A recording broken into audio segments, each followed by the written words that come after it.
We're recording.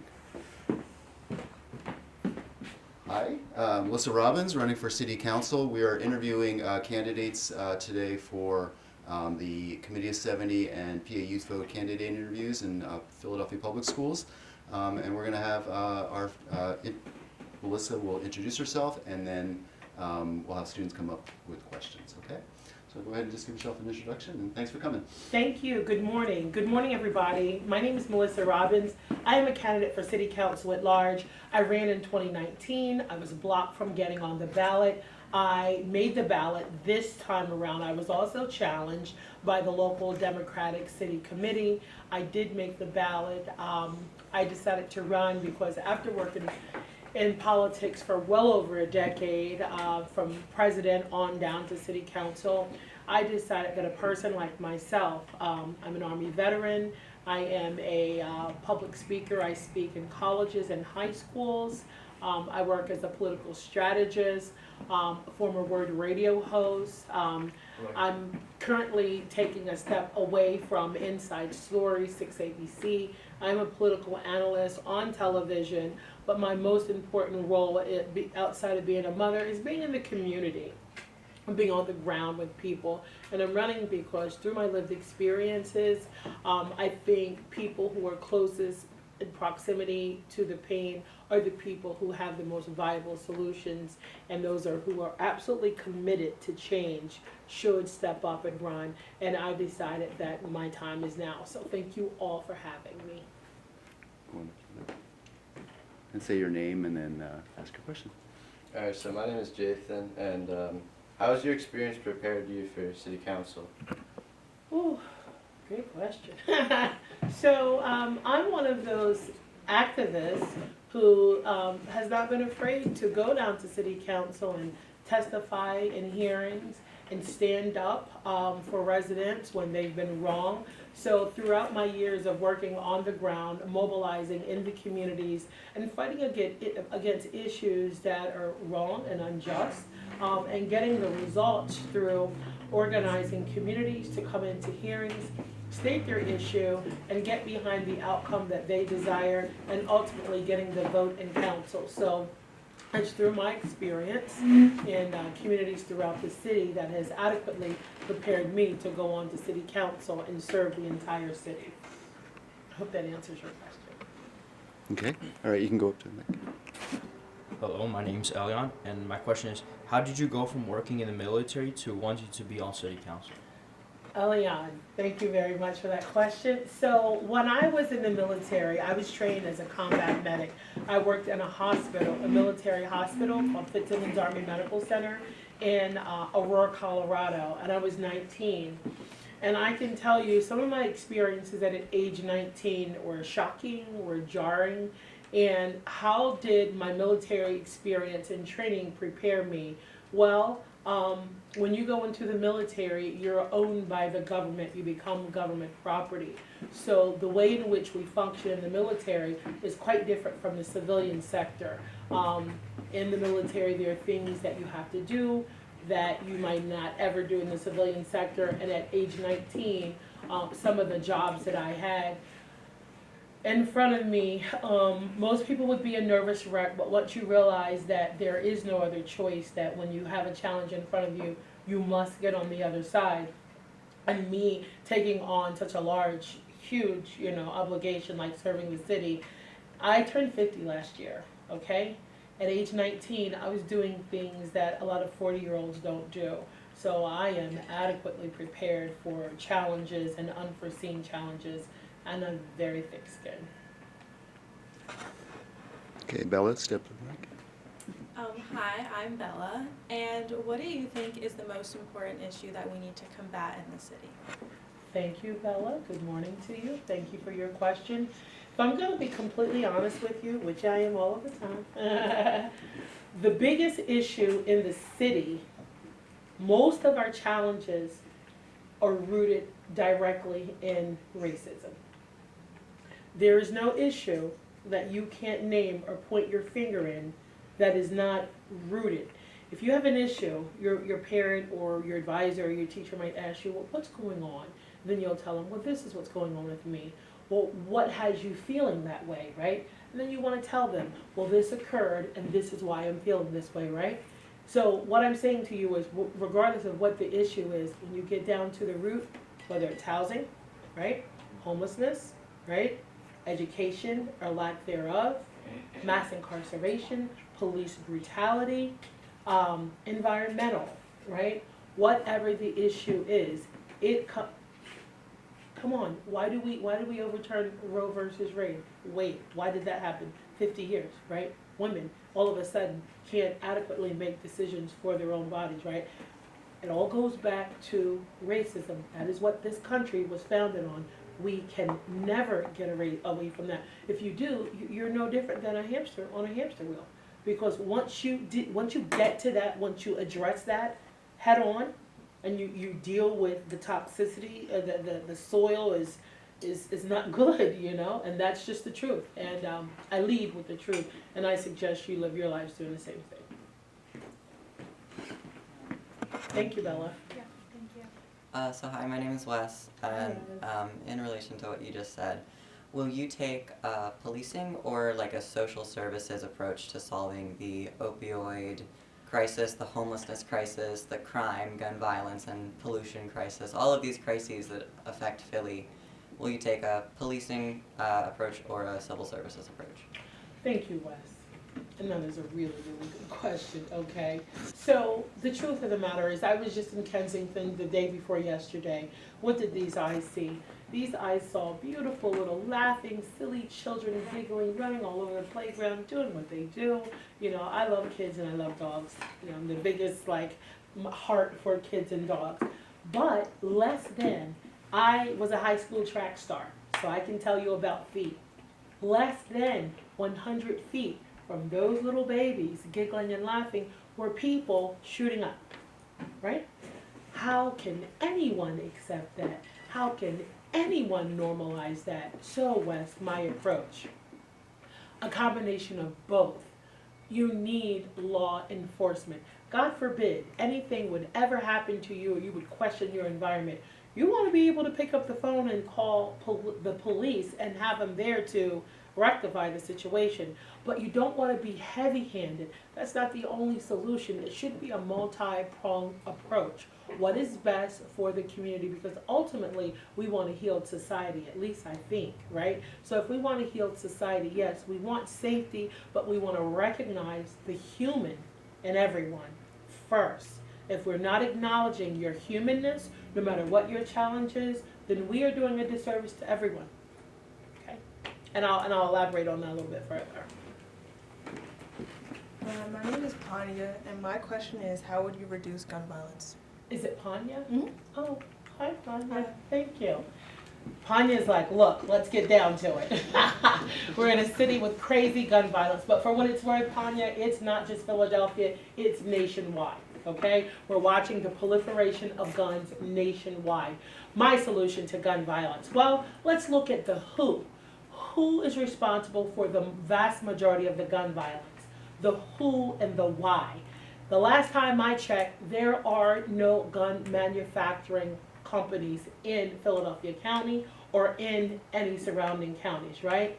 Say someone commits a crime and you're a juvenile. You've heard people get little ankle monitors on their ankles so that if they go outside a certain perimeter, they're found out easily.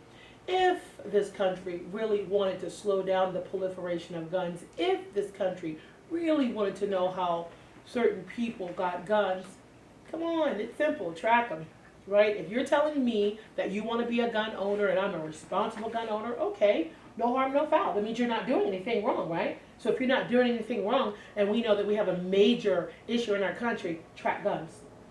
Gun manufacturer, by the time that weapon leaves your warehouse and is en route with distribution, you yourself, you should want to know where they're going, right? But that's not happening. So what do? One, instead of holding our breaths, thinking that the gun industry is going to do anything, they're making way too much money. They're not going to do anything. What do? Well, we turn our attention to who's using the guns, the thinking, the mindset. Why are they picking up guns? If you can get into the minds of our youngs to discourage them from picking up the guns, that is how you address your gun violence. How do we do that? Do we have well-funded after-school programs citywide? Do we have well-funded summer school programs citywide? Do we have a training of pipelines for lifeguards so that when pools open in the spring, we can immediately fill those slots citywide? No. Do we have well-funded citywide collegiate sports for those who want to participate in any sport? Do we have music citywide? Do we have art citywide? You see where I'm going here with this?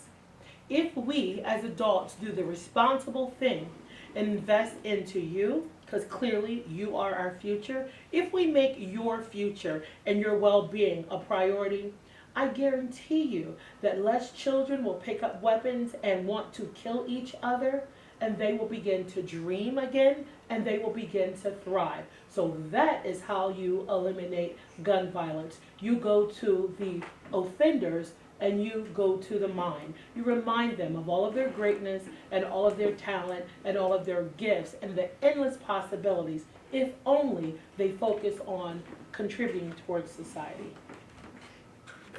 Thank you for that. So, Wes, again, with another question. I remember you, Wes. How would you help make sure that all Philadelphia public schools are equally or equitably funded to make sure that kids do have the opportunities they need? Thank you. I'll do what Melissa Robbins does best. I'll be an excellent city council member to the entire city, but I will also turn my attention to those like State Senator Vincent Hughes, who chairs the Appropriation Committee in Harrisburg, also known as the Purse. And I'll say, hey, well, when the pandemic happened, we saw the disparities even more so, particularly right here in the economic engine of the Commonwealth. So if Philadelphia is generating the most revenue in the state, then why are we not prioritizing our great minds in Philadelphia? Look just across the road on City Line Avenue. They have $100 million schools.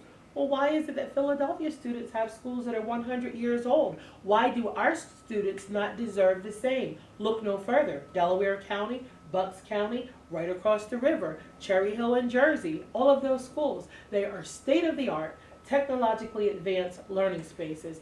I grew up extremely poor, Wes, the youngest of 11. Never had my own bedroom, never had anything new. You want to know what God blessed me with? A beautiful mind. And I was fortunate enough to go to a well-funded public school. So guess what? As a result of that, this little eagle was able to soar. So if we make education and funding a priority by going straight to our elected state senators and elected state representatives, and if we need to shame them, so be it. Mobilize people. Go straight to them. Hey, it's us. Remember the ones who hired you to do a job that's not being done? That's what you have to do sometimes. You have to literally public shame. And not for nothing, we have some of the most prestigious colleges and universities right here in the great city of Philadelphia, right here in the birthplace of the nation. And you have billion-dollar endowments, and you have 70% of your young who can't read. That's a problem. Shame the colleges and universities. If we know that we have cradle-to-prison pipelines, why are we not ourselves elected to pushing for academic pipelines? Why are these universities not stepping up saying, we need to adopt these schools to make sure that those kids who have the least can have access? It's kind of like a no-brainer to me. It's like me having an entire cake at one table by myself, like a ginormous, really 3-tiered cake, and then like 10 people over there with like one cupcake trying to figure out how to split it. It's like a no-brainer. You have more, share. And then we all can be happy or have access to opportunity. Awesome. Thank you so much. So these are just some lightning round questions that every candidate that gets interviewed asks. So what is your favorite color? Brown. Okay. Favorite sports team? Okay, Wes, you're pushing it. Okay, let's just say Eagles. All right. Okay. I'll let it pass. Favorite food? Ooh, Wes. Okay, I love seafood. Love seafood. Good answer. Okay. Pineapple on pizza, yes or no? Never. Okay.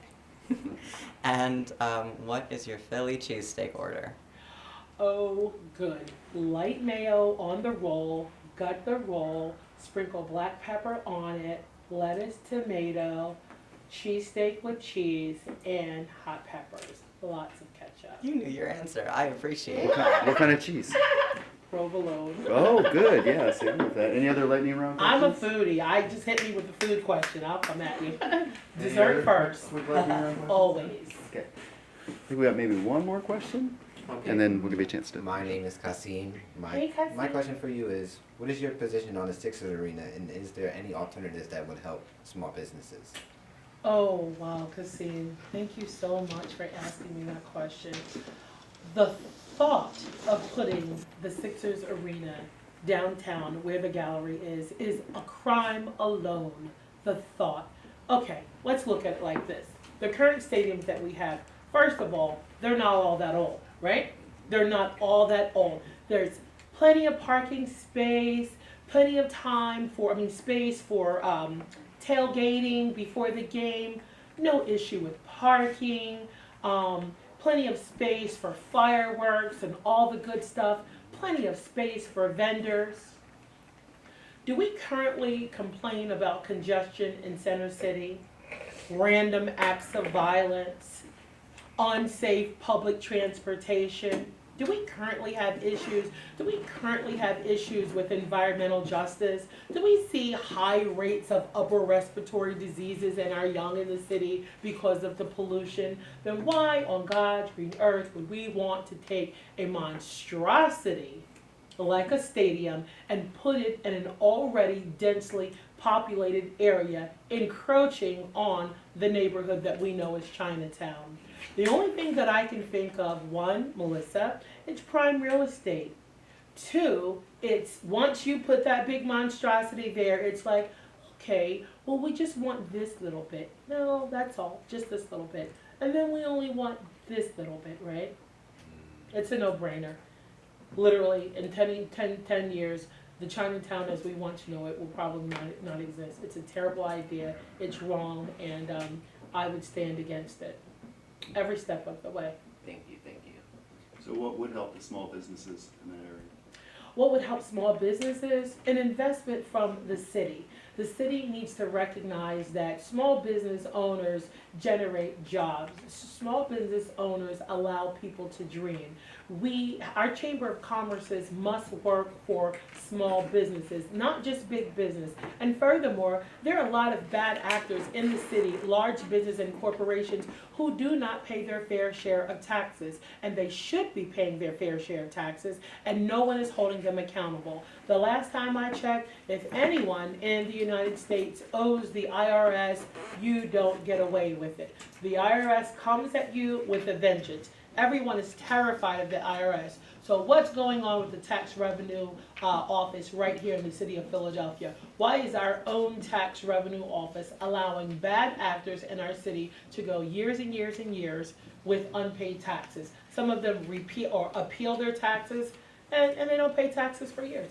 That's sure to you all. We need our revenue, and we need responsible business owners so that those business owners who actually need the support or need the infusions of capital have access to it. And furthermore, we need more venture capitalists in the city who are willing to take a chance on young minds like your own.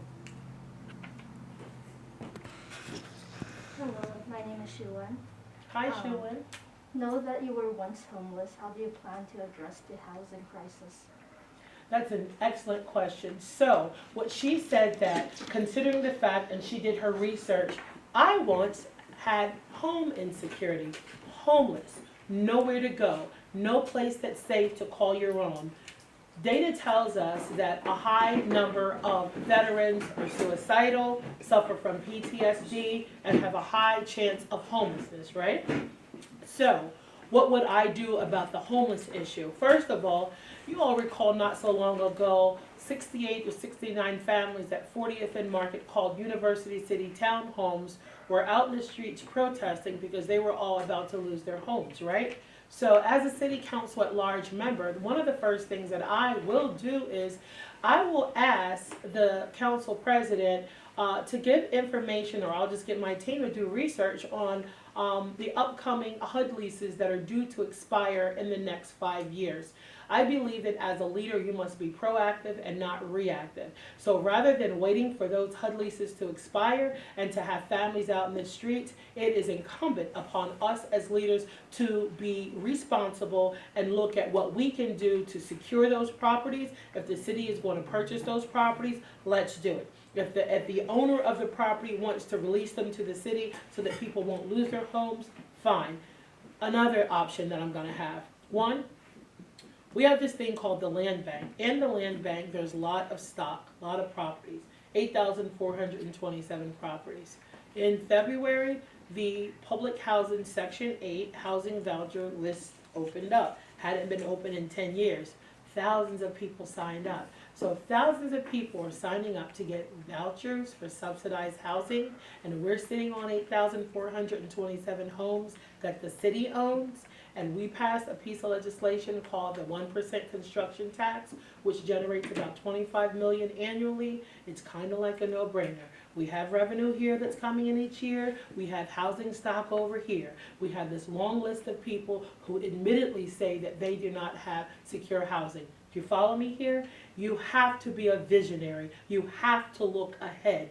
You, as a leader, you've got to think about everybody else. What is their current situation? How can I get ahead of the problem to alleviate the problem so that I can go on to another goal? So that's another solution as far as homelessness.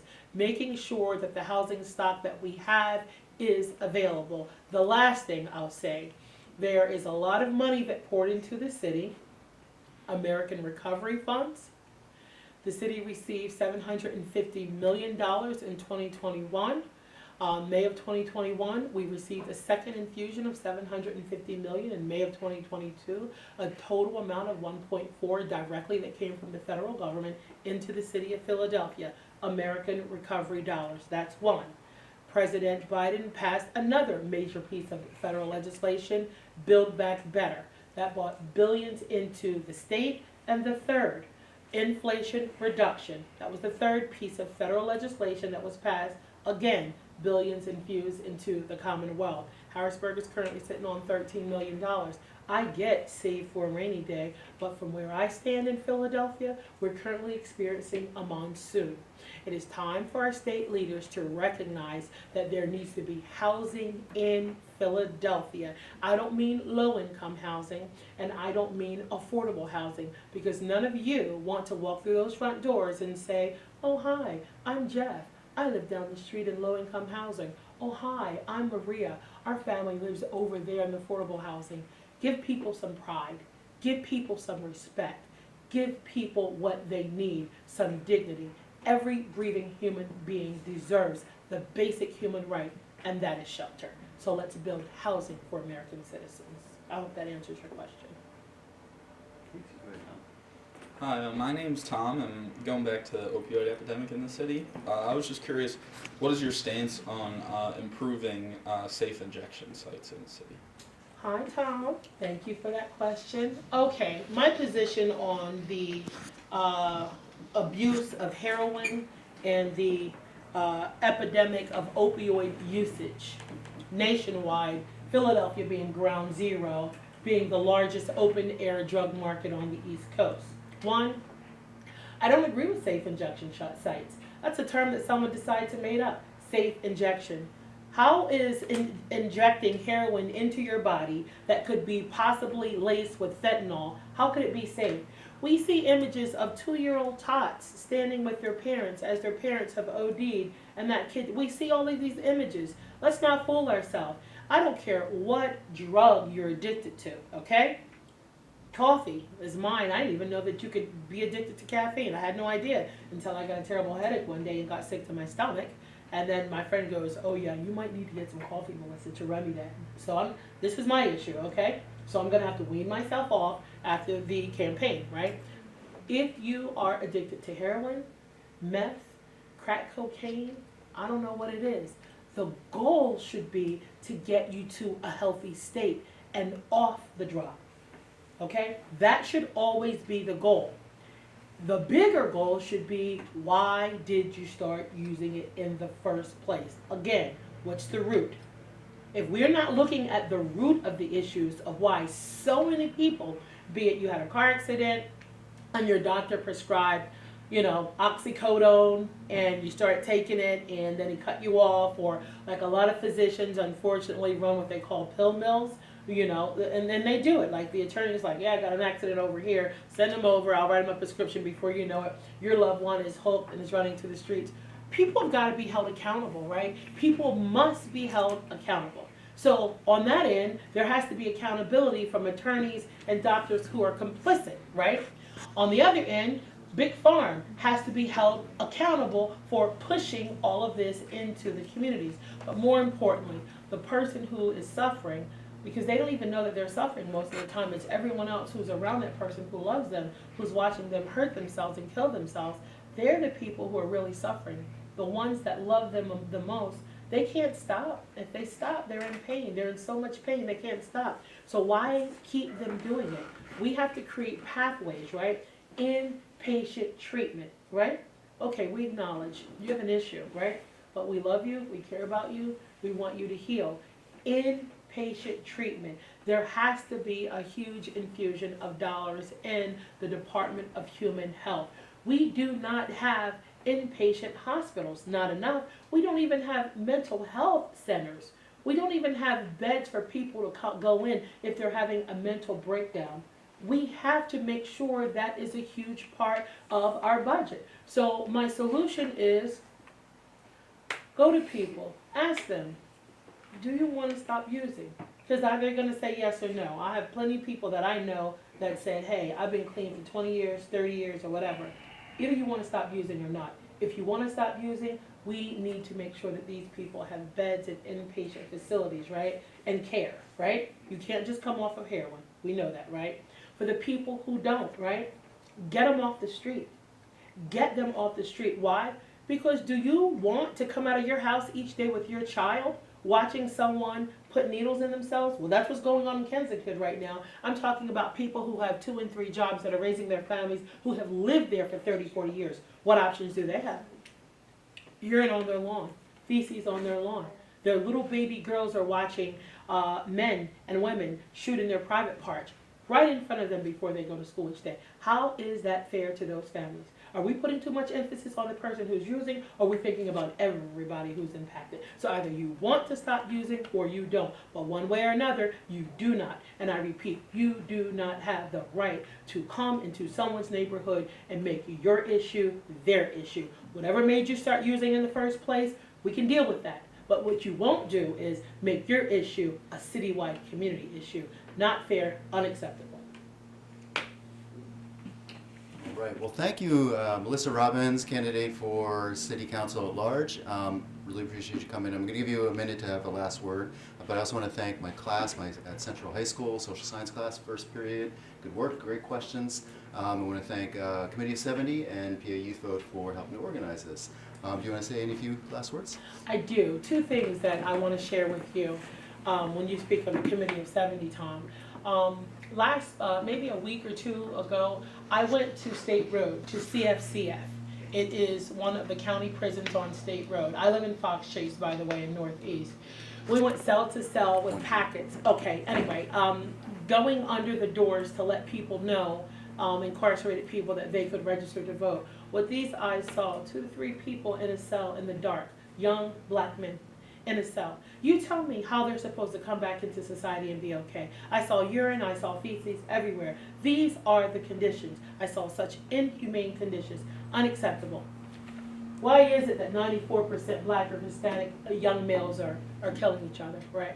We have got to ask, what is the overall agenda if they're killing each other? If they're eliminated, why, right?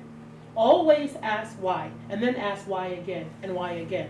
Don't accept people coming to you, telling you things, and you not go back and do your research. Know who's in front of you, know their history. I'm thankful that I have this opportunity to run. It is my hope that I will be your next city council member. I will lead with an open door policy. An open door policy means you can show up any day and any time, okay? That's just how leadership should go. So I have hopes for you, high hopes. I mentored NAACP youth last summer and 52 youth in the mayor's internship program. There should be a citywide civil service program for you all to go into if you want to live in the city, if you want to work in city government. Monday through Thursday in class, Friday, go to the city and intern in any department that your heart desires. You need a strong, smart, innovative, technologically driven future with you all leading. So I'm very, very happy. I'm very humbled and very, very honored to come in front of you. It's my dream that if you are able to vote for me, that I'll have your support next Tuesday. Mr. Quinn, you guys are fortunate to have someone like him. My civics teacher was Mr. Sample. Hey, Mr. Sample, if you're listening. So thank you all for having me. It's been such an honor, and I look forward to serving you all at the entire city of Philadelphia.